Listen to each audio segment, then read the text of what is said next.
Esta noche el tema que el Espíritu Santo ha puesto en mi corazón le he titulado De lamento a danza. Y es que hoy puede ser quizás que te encuentres en esa situación, en ese punto donde deseas desertar. Pero hoy te animo a que esperes un poco más.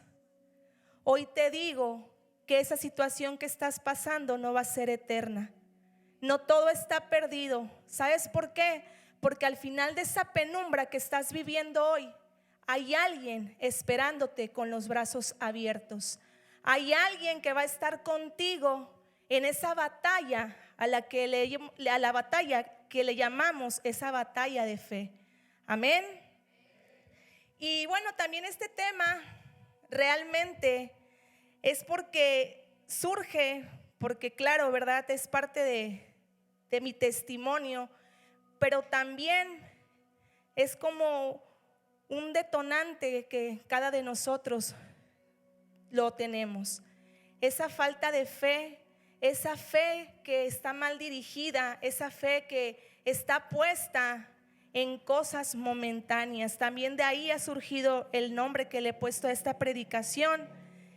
Y de ese tipo de fe que tenemos, de esa fe instantánea, de esa fe momentánea, es donde nosotros depositamos nuestra fe en cosas que no son las correctas o las agradables para Dios, y en lugar de ayudarnos, nos pasan cosas peores.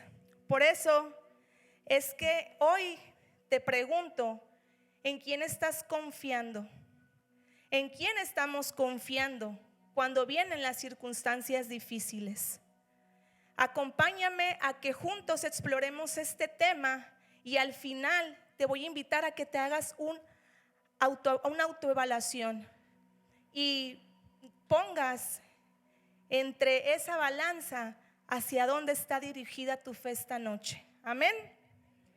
Y te voy a pedir que me acompañes a que leamos juntos en voz alta, si es posible, este poderoso salmo. Es el Salmo 30 y lo vamos a leer del 10 al 12. Si me acompañan, se los agradaría demasiado. En nombre del Padre, del Hijo y del Espíritu Santo. Dicen las Sagradas Escrituras: Oye, oh Jehová, y ten misericordia de mí. Jehová, sé tú mi ayudador. El 11 nos dice: has cambiado mi lamento en baile, desataste mi cilicio y me ceñiste de alegría. El 12, por tanto a ti cantaré gloria mía y no estaré callado. Jehová Dios mío, te alabaré por siempre. Amén y amén.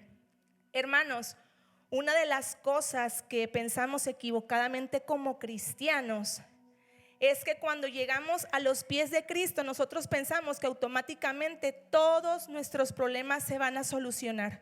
Nosotros pensamos que todas esas cosas que pasamos se van a ir. Pero hoy te tengo una mala noticia, no tan mala, pero es la realidad. Las cosas no van a solucionarse, las cosas se van a ir empeorando. Y déjenme hacerles una pregunta. ¿Cuántos de los que estamos aquí, cuando nos convertimos a Cristo, gran parte de nuestros problemas, en lugar de solucionarse, se empeoraron? Yo voy a levantar mi mano porque en mi vida sí pasó de esa manera. En mi vida, cuando yo me acerqué a Cristo, en lugar de sentir que mi situación iba mejorando, las cosas iban empeorando. Y hoy te voy a explicar por qué sucede esto. Resulta que cuando nosotros anteriormente pues vivíamos en el mundo, por obvias razones le pertenecíamos al enemigo, hermanos. Y allá en el mundo el enemigo nos mantenía entretenidos, nos hacía creer que no nos faltaba nada. Nos mantenía en una vida donde si había tristeza, donde si había amargura, nos hacía creer que con fiesta y alcohol todo mejoraría, ¿no? Eso es lo que nos hacía creer. Pero ¿qué tal nuestra realidad al otro día? Ahí te mantenía cautivo, nos mantenía cautivo, haciéndonos creer como dice esa frase, ¿no? Nos hacía creer que éramos como la última Coca-Cola del desierto, ¿no? Pero realmente lo único bueno que nos estaba ofreciendo era una vida miserable, hermanos. Claro que cuando nosotros decidimos dejar atrás esa vieja vida, a ese viejo hombre, y nosotros nos empezamos a acercar a aquel que sabemos que ha sido nuestro creador, porque hermanos, no olvidemos que nosotros siempre le hemos pertenecido a Dios, solo que en ocasiones nos desubicamos. A veces se nos olvida, muchas veces se nos olvida que, o quizás nos afanamos tanto en los problemas que tenemos nuestra mente en otras cosas. Nosotros mismos queremos solucionar a nuestra manera las situaciones y llegamos a hacer cosas que son desagradables para Dios. Pero en la palabra, en Efesios 1:4 nos dice: según nos escogió en Él antes de la fundación del mundo, para que fuésemos santos y sin mancha delante de Él. Amén. ¿Qué quiere decir este versículo? Que desde antes de crear el mundo, Dios ya nos había elegido, ya nos había escogido. Nosotros, hermanos, le pertenecemos a Dios. Por eso es que pasamos esas situaciones, porque les voy a decir que cuando uno quiere cambiar su vida, el enemigo tiembla, porque el enemigo no nada más está perdiendo un alma, el enemigo está perdiendo a veces a una familia entera. Y claro que eso lo molesta demasiado.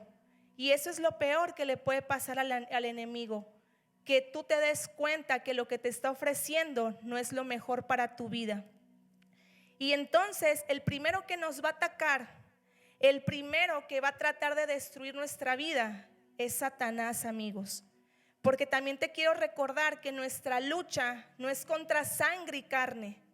Nuestra lucha, hermanos, no es contra nuestros hijos, no es contra nuestro marido, nuestro esposo, nuestra esposa. Nuestra lucha no es con la congregación, nuestra lucha no es, la contienda no es con nuestros pastores.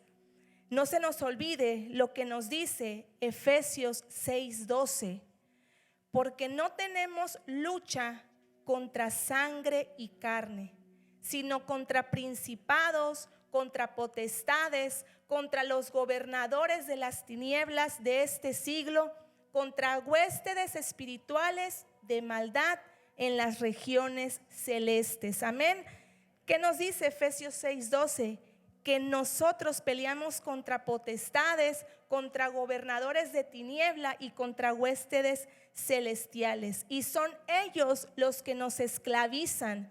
Son ellos los que van a tratar siempre de confundirte para que vuelvas a tu vieja vida, para que abandones el camino de la salvación. Porque Dios no es malo, hermanos. Lo primero que hacemos es culpar a Dios. Y empezamos a decir, es que tal vez el hermano hizo algo malo en su vida y por eso ahora Dios lo está haciendo pasar por esa situación, ¿no? Dios, claro que sí va a permitir que pasemos procesos. Dios va a permitir que vivamos desiertos, pero sabemos que todo eso siempre va a ser para que mejoremos como seres humanos, para que mejoremos como esa vida que estamos llevando. Pero lo principal, Él lo hace para que nuestra fe no se desvíe, para que nuestra fe no se debilite, porque al momento en el que nosotros tenemos esas situaciones es cuando desgraciadamente nosotros vamos y nos postramos ante el Padre. Es ahí donde Dios hace su primer trabajo con nosotros, movernos de esa zona de confort y llevarnos a sus pies. Y también, ¿por qué? Porque nosotros estamos pasando por una fe que no está bien cimentada. Él se empieza a dar cuenta que algo estás haciendo mal en tu vida. Y de esta manera es cuando Él empieza a reprendernos, como cuando un padre reprende a su hijo. Y no por eso lo deja de amar, no por eso ya no lo va a querer. Al contrario, Él nos está indicando cuál es la solución correcta y cuál es la manera correcta de hacer las cosas. Y bueno, ¿Cuántas veces, hermanos, nosotros hemos vivido en angustias? O como le he puesto a la predicación, ¿cuántas veces nosotros hemos estado viviendo en ese lamento? Y sabes, una de las cosas que produce vivir en lamento, hermano, lo que produce vivir angustiado, empiezan a llegar a nuestras vidas las enfermedades. Puede llegar a empezar desde un dolor de cabeza a un dolor de huesos o hasta un cáncer. ¿Por qué? Porque vivimos una vida con mucha falta de fe, porque nosotros empezamos a dudar, del poder de Dios. Y muchas veces no entendemos lo que Él nos ha dejado en su palabra. En 2 de Corintios 5:7 nos dice el Señor: porque por fe andamos y no por vista. Nosotros bien sabemos que lo que está en la Biblia es el instructivo para nuestra vida, pero no nos gusta leerla, no nos gusta acercarnos a las escrituras de Dios. Y cuando nosotros comenzamos a dudar de la palabra de nuestro Padre Celestial, nosotros mismos convertimos nuestra vida en un campo fértil para que el enemigo venga a estarnos atacando, para que el enemigo venga a estarnos haciendo sentir y creer que esa situación que estamos pasando nunca la vas a superar. Empieza a ponerte primero tu fe en tela de juicio. Nos empezamos a preguntar: bueno, si yo antes estaba muy bien y ahora que me he convertido, he perdido mi trabajo, ahora que me he convertido a Cristo, mi familia está peor, mis hijos son más desobedientes, ahora que me he convertido a Cristo, hay más discusiones en nuestro hogar. Y así te meten en tu cabeza esas ideas, esos pensamientos que son los que no le agradan a Dios. Pero ¿sabes por qué, hermano? Porque cuando nosotros llegamos a Dios y Dios lo aceptamos en nuestro corazón y lo ponemos a Él delante de todo, lo primero que hace es quitarnos todo lo que nos estorba. Pero no es de que porque te hayas convertido a Cristo ya por eso te van a suceder cosas malas. En principal es porque hay una guerra espiritual, porque el demonio va a estarte acechando y va a tratar de llevarte a esa vieja vida. Pero Dios va a estar de tu lado siempre, enseñándote que con Él las cosas van a ser mejores a como lo vivías antes. Dios está limpiando todo el campo en el que estaba mal tu vida. Él va a quitar todo lo que estorba. ¿Y por qué? Porque quizás en ese trabajo no eras buen testimonio, por eso es que te lo ha quitado. O quizás cuando te acercas a Cristo, igual tu negocio bajan sus ventas. ¿Pero por qué lo hace? Porque estás afanado en el dinero y el dinero no lo repartes con tu Padre. Y es así como van a llegar las bendiciones. Pero nosotros no queremos hacer caso, nosotros queremos hacer las cosas a nuestra manera. Y yo creo que es el momento donde nosotros tenemos que activar nuestra fe.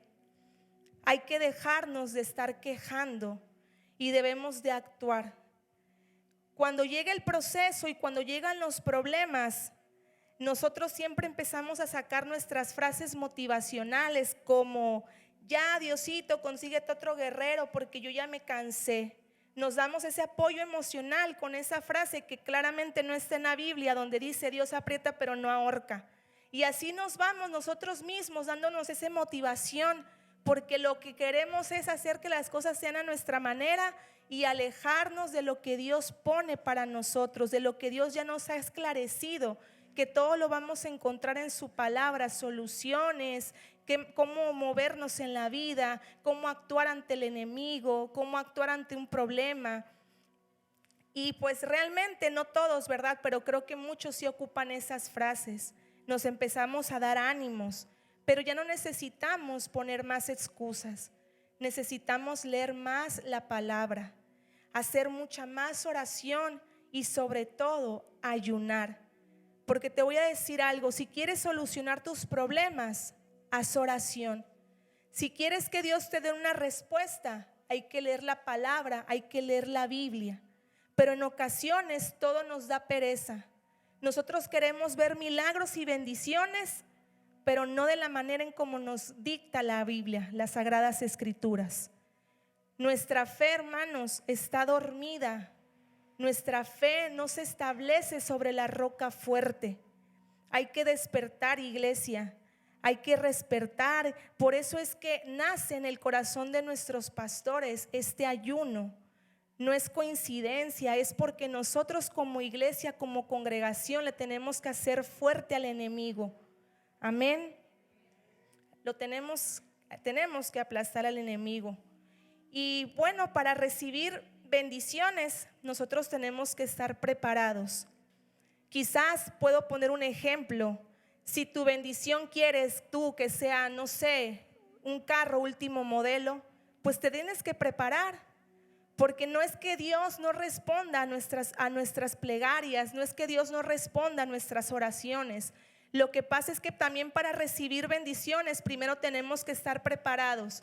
Tú le puedes pedir ese carro, pero tú ya te estás preparando, porque si tú no sabes manejar, créeme que por más que te postres, por más que tú te prepares, no te va a llegar, porque si Dios nos manda cosas cuando no estamos preparados, vamos a empeorar las situaciones. Si tú no te preparas con aprender a manejar cuando llegue ese carro a tu vida, vas a chocar con cualquier situación, hasta te puedes llevar arrollado a un cristiano, ¿no?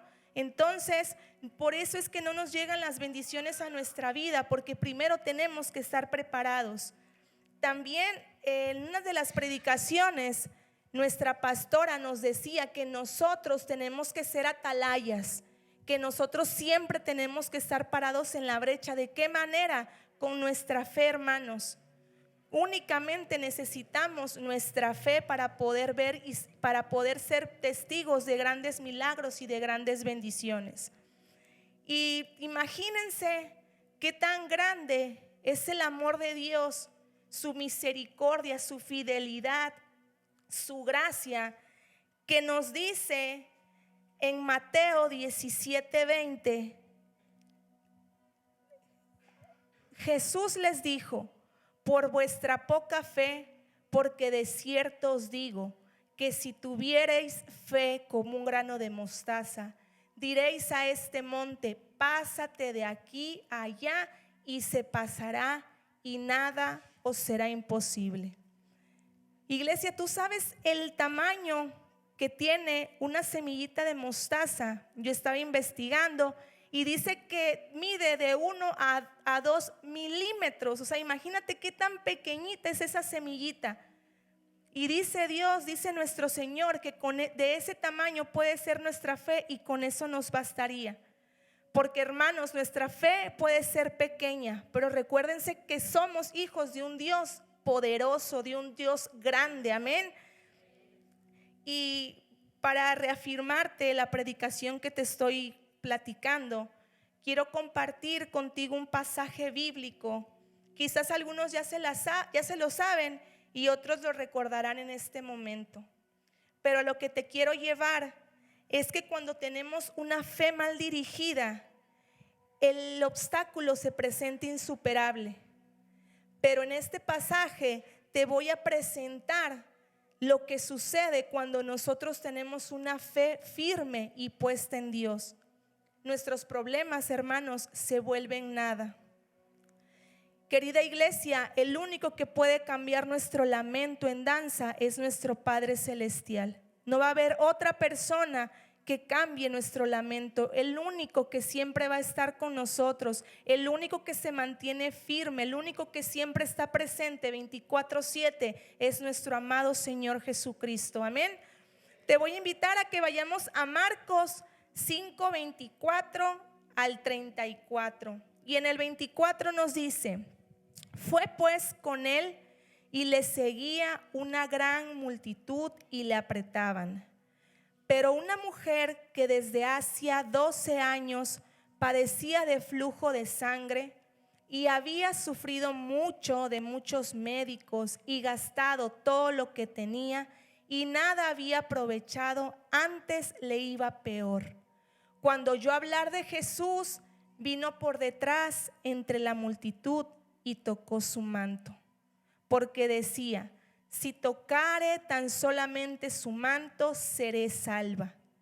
Y enseguida la fuente de su sangre se secó y sintió en el cuerpo que estaba sana de aquel azote. Luego Jesús, conociendo en sí mismo el poder que había salido de él, volviéndose a la multitud, dijo: ¿Quién ha tocado mis vestidos? Sus discípulos le dijeron: ¿ves que la multitud te aprieta y dices: ¿quién me ha tocado? Pero él miraba alrededor para ver quién había hecho esto. Entonces la mujer, temiendo y temblando, sabiendo lo que en ella había sido hecho, vino y se postró delante de él y le dijo toda la verdad. Y él le dijo: hija, tu fe te ha hecho salva, ve en paz y queda sana de tu azote. Y esta historia no está nada lejos de nuestra realidad. Quiero pensar, claro, la Biblia no lo dice, pero creo que esta mujer, cuando hablan de médicos, no creo que nada más haya sido su opción ir a los médicos. Claro, yo no viví en esa época, ¿verdad? Pero sí me puedo imaginarme a través de esa desesperación que ella tenía, que a lo mejor buscó otros remedios, no sé, naturales, caseros. Imagínense 12 años con un sufrimiento, y aparte de todo era una mujer que tenía que vivir escondida, porque lo que ella presentaba generaba que la gente la viera mal, la viera con sucia, inmunda, ¿no? Y estaba yo leyendo la historia y reflexionaba y decía: Dios, yo me puedo llegar a imaginar la desesperación de esta mujer. Y hermanos, dice que ella tuvo 12 años esta situación. Y puede que tu enfermedad de 12 años no se llame flujo de sangre, pero quizás se llama esposo alcohólico, quizás se llama hijos en drogas, quizás se llame infidelidad, infertilidad, abusos, depresión, ansiedad. No sé cómo se llame tu problema de 12 años, pero lo que sí te puedo decir es que, si te das cuenta, ella decía que ella había escuchado de Jesús, y ella no se quedó nada más en la expectativa y de pensar qué podía pasar. Ella accionó su fe y fue en busca de él. Esa es la diferencia de cuando nosotros estamos en un problema y nosotros, en lugar de buscar de Dios, vamos y ponemos nuestras prioridades. Vamos y decidimos lo que nosotros, a nuestro parecer, pensamos que es mejor. Y ahí se nos surgen, ¿no? Como decía, que a lo mejor ella probó remedios caseros, a lo mejor quizás hasta se paró de cabeza con tal de verle solución a su problema. Y cuando nosotros hablamos también de esos problemas, enseguida vamos con el vecino, con el tío, con el primo, esperando a que ellos nos resuelven. Quizás también, si nos quedan 10, 20 pesos en el bolsillo, estamos ideando la manera de invertir y creer que si compramos el cachito de la lotería y nos hacemos ricos, y tantas tonteras que se nos ocurren, y tenemos la respuesta a nuestro alcance, pero no hacemos caso, no nos gusta ser obedientes, y buscas soluciones en el mundo. ¿Y Dios para cuándo, hermanos? Porque a veces, y no lo digo por todos, muchas veces y muchas ocasiones, las cosas de Dios nos llegan a dar esa pereza. Y aun sabiendo que nosotros con Dios somos invencibles, nosotros no buscamos en primer lugar a Dios. Nosotros siempre tenemos mejores opciones, nosotros siempre tenemos más alternativas. Nosotros siempre creemos que nuestros argumentos son mejores que los que tiene Dios. ¿Por qué no decimos que, si ya está tocando el problema a nuestra puerta, por qué no decimos: pues me voy a postrar a orar? Si ya llegó el problema, ¿por qué no decimos: voy a ayunar? Estamos en esa desesperación como esta mujer, pero que pensamos que a nuestra manera la solución va a ser la mejor. El problema somos nosotros, amigos, hermanos, y nuestra falta de fe. Esta mujer decía: si tocare solamente su manto, seré salva. Ella no se quedó en la expectativa de lo que yo les decía, de que fuera a pasar. Ella fue en busca de Jesús. Ella fue en busca de su milagro. Ella fue en busca de su bendición. Ella fue en busca de su sanidad, hermanos. Su fe, como dice en el versículo 34, aquí lo tengo, dice: y él le dijo: hija, tu fe te ha hecho salva, ve en paz y queda sana de tu azote. Así como a ella la salvó su fe, así tu fe te puede salvar a ti, hermano. Dios nos ama tanto a ti como a mí. Quizás pensemos, ¿verdad?, porque así nos hace creer a veces el enemigo, y quizás digamos: bueno, pues es que ella estuvo cuando Dios pisaba a sus pies la tierra. Pero a nosotros nos ha dejado su Espíritu Santo, a nosotros nos ha dejado su palabra, a nosotros nos ha dejado su creación, y con eso nos demuestra todo el amor que tiene para nosotros.